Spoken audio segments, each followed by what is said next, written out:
Hello, everybody. It's Robin Da Vinci, the money lady, the grandma money lady, whatever you want to call me. I'm fine with the title. And today I want to talk about banks. I just want to let you know that I do teach a class in high school about how money works, basically. And one of the biggest shocks my juniors and seniors in high school got was how many bank fees they pay and how bank fees work. They didn't understand. So I want to share a little bit about the hidden cost of banking that people are not paying attention to because they're so rushed and they're so angst-ridden about their money and they're not paying attention. So I'm going to go first to the ATM. Now, I think a lot of you know that what your bank is counting on is that you use their ATMs at your branch or with your bank. So if you're with Chase or Wells Fargo, they want you to use a Chase or Wells Fargo ATM. Well, what you don't know, or what maybe you haven't looked at your bank statement, because everybody I know does not look at their bank statements. I look at mine every day. Some people never look at them in a year. What happens if you go to another bank and you use their ATM? You will pay anywhere between $1 and $4 for the privilege of using another bank's ATM. Then they will contact your bank for the money, and then your bank will send over the money and they will charge you a fee. Your bank will charge you a fee from $1 to $3 for doing that transaction. So you could be going to an ATM, not to your branch, but to some other branch, some other bank, and only pulling out $20 and paying up to $7 in fees for pulling $20. That's a lot of money to pay for $20. What that tells me is that you're not organizing your cash. Now, places aren't taking cash anymore, so the price of cash is going to get higher. So what you need to do is you need to plan. If you need to take money out of another bank instead of your own, and you're going to get charged anywhere from $4 to $7, take out $100.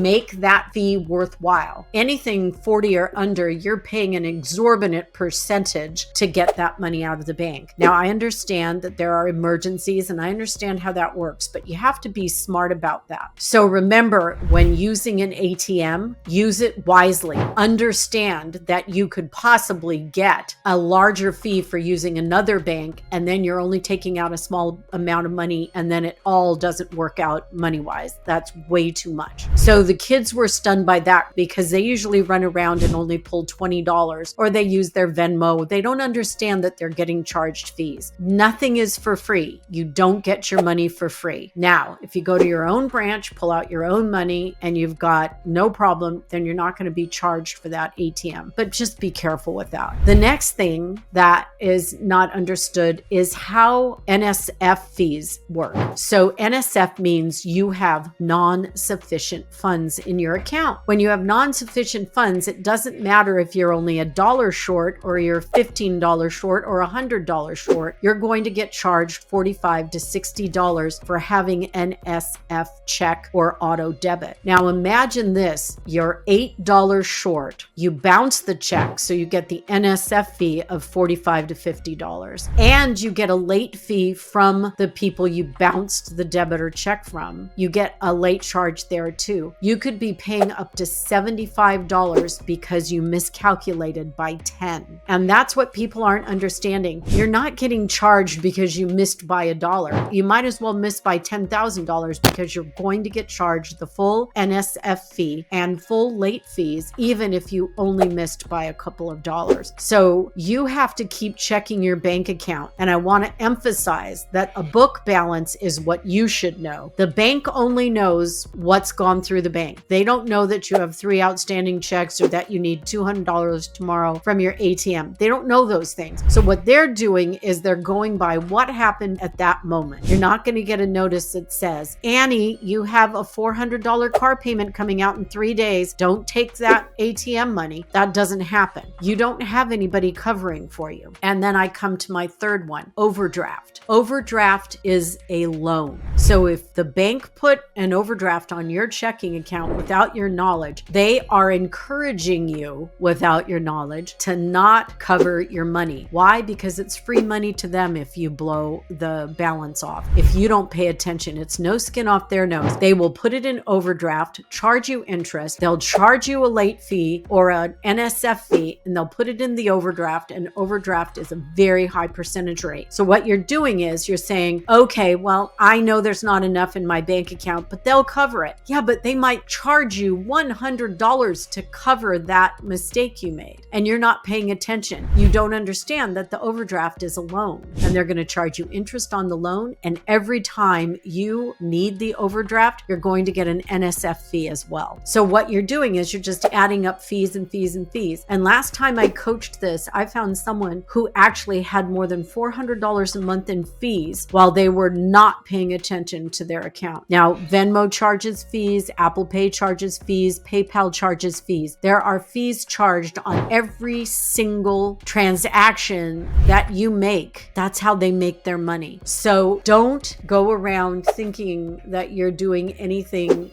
sneaky or something by not having enough in your checking account. You have to make sure you count your money. And back in the old days, it was really much harder to bounce things and stuff. Banks weren't open. There weren't so many avenues for taking money. ATMs didn't exist in the 70s. So you had to really keep track of your money. If you bounced a check, you were in trouble, and there was a lot going on. Now people move money and transfer and wire and do all these things, but they're not keeping track of their bank fees. Everything you do, even if you get money into your account, you can pay a fee for money being wired in. People don't get it. Sit down and look at the transactions in your bank account and see who is charging you what. If you have to, try and get a bank person to be on your side and explain how all the fees work. They're going to get rid of more than 1,000 branches this year of banks. They're going to remove brick and mortar branches. So you're going to be doing a lot of stuff online, and they count on you making online mistakes. They count on being able to charge you stuff because you're not paying attention. They count on you being not so smart. And why would we let the banks ruin our money? Why would we let them take money they don't deserve? Why would you give the bank more money than the actual normal fee for getting to do banking? If you look at your account and you've got more than $40 or $50 in fees, which I consider exorbitant, but if you have more than $10 in fees, you better sit down and figure out what you're doing, because you are making a mistake and giving your money away. And what happens to people that have $400 or $500 in bank fees? They're using their credit card to shore up the loose ends, and that credit card is probably somewhere between 19 and 29% interest. So please stop doing this. Please stop looking at it as something you don't pay attention to. Please stop going, I'm bad with money, so I don't pay attention. You're losing hundreds of dollars a month if you're not. So my advice to you, when you see this video, get on your bank account and look at what they're charging you. See if you've had overdrafts, see if you've had NSFs, see about those kind of things before you put any more effort into something else. Put it into your cash. Stop not paying attention. Start to pay attention. So cash equals attention. Not paying attention equals fees and money out of your pocket. So I hope this helps, just if only to motivate you to go look at your bank account. As I said, I look at mine daily to make sure no fraud is going through, that I'm not getting charged fees, that everything I think is cleared. You need to do the same. I'm telling you, you need to do the same. So thank you very much.